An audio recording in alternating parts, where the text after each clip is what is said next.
হাদিস থেকে আমাদের শিক্ষা হলো, আমার প্রতিবেশী যেই ধর্মের হোক আমি সম্পর্ক রাখবো। অসুস্থ হলে যাব, কি বলেন ভাইরা? যাবেন না?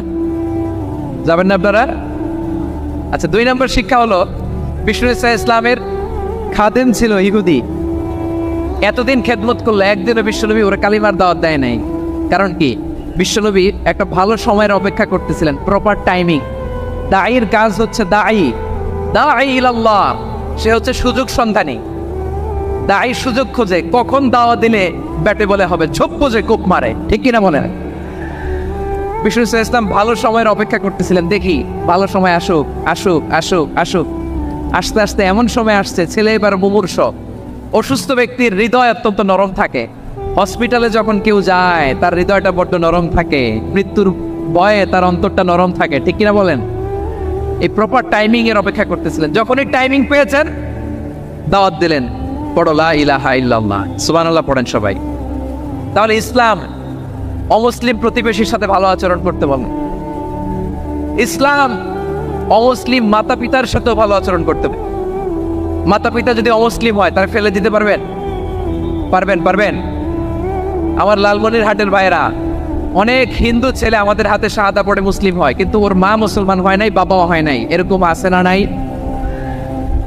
তো ও হয়েছে মুসলিম, মা বাপ হিন্দু, এখন মা বাপ কি বাদ? হ্যাঁ, মা বাপ বাদ দেয়া যাবে? যেই মা আপনার 9 মাস 8 মাস পেটে ধারণ করলো, আপনার মায়ের নার ছেড়া তখন আপনি ওই মারে বাদ দিতে পারবেন? যে মায়ের বুকের তাজা দুধ খেয়ে আপনি আজকে বাড়ন্ত তাজা তরতাজা, ওই মারে বাদ দেয়া যাবে?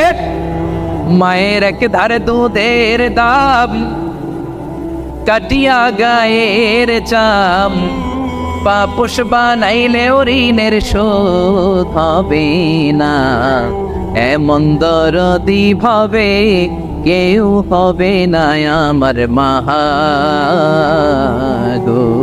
মায়ের এক ধারে দুধের দাম, কাটিয়া গায়ের চাম, পাপোশ বানাইলে ঋণের শোধ হবে না।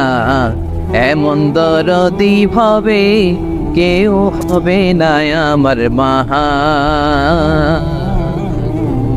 ঠিক কিনা? মাকে তো বাদ দেওয়া যায় না।